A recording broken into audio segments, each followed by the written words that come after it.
WhatsApp guys, this is me Lovejeet Arora. स्वागत है आप सभी बच्चों का आज की इस क्लास के अंदर। जी हाँ, हम बढ़ चुके हैं क्लास 11th आर्टिफिशियल इंटेलिजेंस वाले बच्चों के साथ में। एंड हम लोग करने वाले हैं पाइथन टोकन। सो आपकी जो एनसीईआरटी बुक है उसके अकॉर्डिंग हम अभी इस टॉपिक पर है जो पहुंचे हैं। तो आप मेरे साथ देख रहे हो Python programming, that is unit number 3। तो चलिए फिर स्टार्ट करते हैं।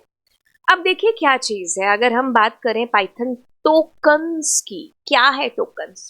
इसको समझने से पहले एक बड़ा ही बेसिक सा एग्जांपल लेते हैं कि यार हमारी जो बॉडी है वो क्या है, छोटे छोटे सेल से मिलकर के बनी है ना। अगर हम कहें तो छोटे छोटे सेल से मिलकर के हमारी पूरी बॉडी है जो बनी है। और एग्जांपल लें तो अगर मैं घर का एग्जांपल लूं तो घर हमारा कैसे बना है, एक एक ईंट रख करके ये पूरी बिल्डिंग है जो बनी है। वैसे ही हमारा जो प्रोग्राम है, आप देखो प्रोग्राम भी छोटे छोटे हिस्सों से नहीं बना है। आप अपने प्रोग्राम के अंदर ऑपरेटर यूज करते हो, जैसे आपने इक्वल्स टू यूज किया, प्लस यूज किया, है ना। वैसे ही आप फंक्शंस का इस्तेमाल करते हो, कभी आप प्रिंट फंक्शन, कभी आप इनपुट फंक्शन, फलाना ऐसे फंक्शंस का इस्तेमाल करते हो, कभी आप कीवर्ड्स का यूज करते हो, आइडेंटिफायर डिक्लेयर करते हो। तो आपका जो एक प्रोग्राम है वो भी तो ऐसे छोटे छोटे स्ट्रक्चर से मिलकर के बना हुआ है ना। अब मैं सारी चीजों को सम अप करती हूँ कि जैसे मैंने कहा कि हमारी बॉडी है जो वो छोटे छोटे सेल से मिलकर के बनी है। तो सबसे छोटा हिस्सा कौन सा है? सेल। वैसे ही अगर इस घर की बात करी मैंने तो कहा कि एक एक ईंट से पूरी बिल्डिंग है जो खड़ी हुई है। वैसे ही जो ईंट है वो घर का सबसे छोटे से छोटा एक हिस्सा आप कह सकते हो। उन हिस्सों से मिलकर के हमारी पूरी बिल्डिंग स्ट्रक्चर है जो बनी। वैसे ही आपके प्रोग्राम का सबसे छोटे से छोटा हिस्सा, that is what token, smallest unit of a program. आपका प्रोग्राम छोटे छोटे टोकन से मिलकर के बना हुआ है। कोई भी आप प्रोग्राम का एग्जाम्पल ले लो, हर प्रोग्राम के अंदर आप ये सब यूज करते हो यार।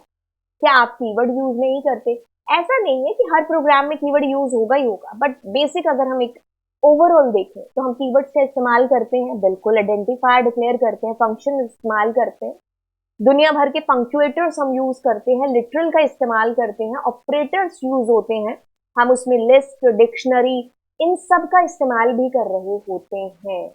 तो बस ये पूरा का पूरा हमारा जो प्रोग्राम है उसके अंदर हम इनमें से कुछ भी इस्तेमाल करते हैं, या सभी कभी इस्तेमाल है जो होते हैं, या कुछ ना कुछ है जो इसमें से यूज हुआ होता है। तो बस ये सब क्या है? टोकन्स है। हालांकि मैं आपको अगले क्लास में एक एक करके सारे टोकन्स है जो एक्सप्लेन करूंगी इंडिविजुअल क्लास के अंदर, पर थोड़ा सा देख लेते हैं कि भाई हमारी एनसीईआरटी भी कहती क्या है आखिर। चलिए, एनसीईआरटी कहती है कि टोकन्स, उसने भी कुछ मेरी तरह डायग्राम बनाया है, सोना सा, कीवर्ड, आइडेंटिफायर, लिटरल, ऑपरेटर, पंक्चुएटर्स हैं जो आपके टोकन्स है। ये जरूरी नहीं है कि पाइथन के अंदर ही है। कभी आपने जावा पढ़ी थी तो आपने जावा टोकन्स पढ़े थे, अब हम पाइथन पढ़ रहे हैं तो हम पाइथन टोकन्स पढ़ रहे हैं। मतलब एक प्रोग्राम चाहे जावा का हो चाहे पाइथन का हो, उसका छोटे से छोटा हिस्सा उसकी बात कर रहे हैं। क्यों? क्योंकि आप अपनी लाइफ का पहला प्रोग्राम, पहला स्टेप है जो यहाँ पर बढ़ा रहे हो आर्टिफिशियल इंटेलिजेंस एआई में पाइथन सीख करके। तो इसी वक्त हमें जानना है कि सबसे छोटे से छोटा प्रोग्राम का जो हिस्सा है उनको सबको हमें सीखना है।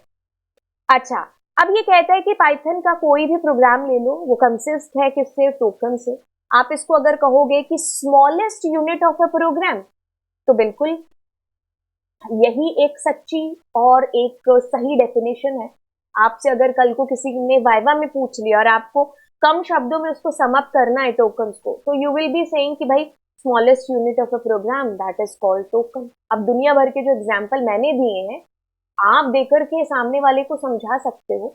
That the interpreter or compiler recognizes. Tokens consist of keywords, identifier, literal, operator, punctuators, selections। ये सब आपके टोकन्स का ही पार्ट है। जैसे मैंने कहा कि एक छोटी मतलब एक ईंट एक एक लग करके आपकी पूरी बिल्डिंग बन रही है ना, वैसे ही आपके प्रोग्राम की जो स्ट्रक्चर है वो इन टोकन्स के थ्रू है जो बन रही होती है।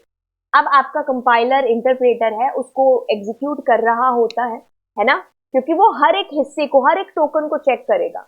जब भी तो अगर आपने इक्वल्स टू की जगह जब डबल इक्वल्स टू कर दिया तो भाई आपको एरर आ जाएगी। आपके पास एक क्वेश्चन आता है ना, if x is equals to ऐसा करके हमने चेक किया तो ऑब्वियसली x के अंदर कुछ ना कुछ तो होगा ही।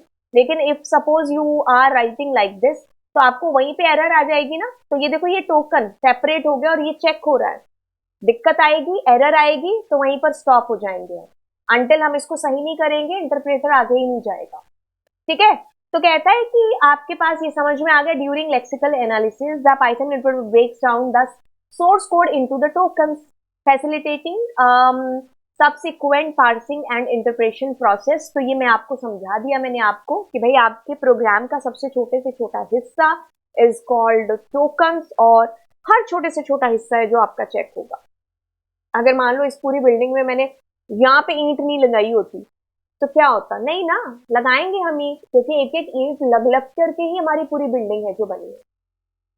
ठीक है, बस इतनी सी बात हो गई रात। अब अगली क्लास के अंदर हम देखेंगे भाई एक एक करके इन सारे कीवर्ड्स को, आइडेंटिफायर्स को, इन सबको हम लोग देखने वाले हैं। तो चलिए चलिए चलिए, मिलते हैं आपसे अगली क्लास के अंदर। एंड यस, दोस्तों के साथ में इस चैनल को जरूर है जो आप शेयर करिएगा।